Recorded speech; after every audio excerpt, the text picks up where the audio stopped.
चलिए तो शुरुआत करते हैं और बात करते हैं हमारे आज के पहले टॉपिक की। तो जो हमारा पहला टॉपिक है तो राजस्थान जो कि सौर ऊर्जा में बहुत आगे बढ़ रहा है। अब यहाँ पर बायोगैस के क्षेत्र में भी काफी कुछ बदलाव होने वाला है और रिलायंस इंडस्ट्रीज यहाँ पर 48,000 करोड़ रुपए का निवेश करने वाली है, जिससे पूरे के पूरे राजस्थान में रिन्यूएबल एनर्जी के क्षेत्र में बड़ा नवाचार देखने को मिलेगा। चलिए इस पर हम थोड़ा सा डिटेल में बात करते हैं, समझते हैं क्या कुछ होगा।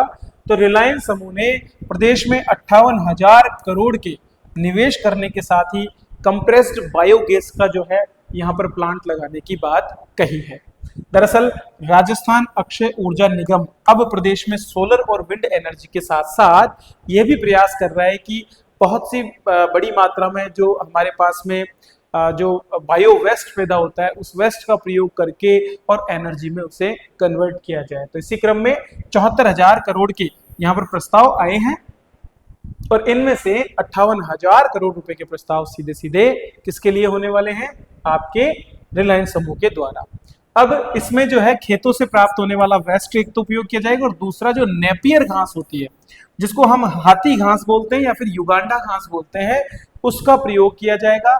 उसको कंपोस्ट में बदल करके और उससे जो है गैस यहाँ पर बनाई जाएगी। अब सरकार ये निर्णय करने में प्रयास कर रही है कि जमीन आवंटन की जाए या फिर उसे रेंट पर दिया जाए, क्योंकि बड़ी मात्रा में बंजर भूमि में नेपियर घास को उगाने का प्रयास यहाँ पर किया जाएगा।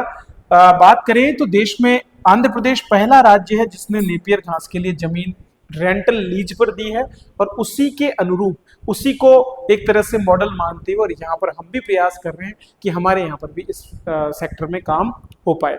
तो आने वाले समय में अगर आपको अपने आसपास के एरिया में कहीं बायोगैस प्लांट देखने को मिले तो कोई अतिशयोक्ति नहीं होगी अगर ये प्रोजेक्ट धरातल पर आ जाता है। तो चलिए अगले टॉपिक की तरफ हम बढ़ते हैं और जानते हैं। तो पहले हम कंप्रेस्ड बायोगैस के बारे में भी थोड़ा सा जान लेते हैं क्या होती है।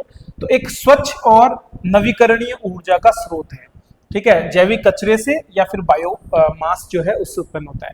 बायोमास मतलब आपका जितना भी बायो अर्थात हमारे जैविक तरीके से प्राप्त होने वाला, चाहे वो पेड़ पौधों से प्राप्त हो या हमारे जो जीव जंतु हैं उनके मरने के बाद उनका अवशेष या फिर उनके जो मल अपशिष्ट जो है उन सभी से मिलकर के जो चीजें तैयार होती है वो इसमें उपयोग की जाती है। यहाँ बायोगैस को कंप्रेस करके बनाया जाता है। अगर बात करें तो बायोगैस में मीथेन की मात्रा 90% से भी ज्यादा होती है और इसका प्रयोग वर्तमान में वाहनों को चलाने, खाना पकाने और औद्योगिक प्रक्रियाओं में किया जाता है। सरकार इसको बढ़ावा देने का काम कर रही है और उसके अंतर्गत सरकार की एक योजना है जिसका नाम है सतत। सतत का मतलब है sustainable alternatives towards affordable transportation. और ये सतत योजना जो है इसके माध्यम से सरकार बायोगैस को बढ़ावा देने के लिए प्रयास कर रही है।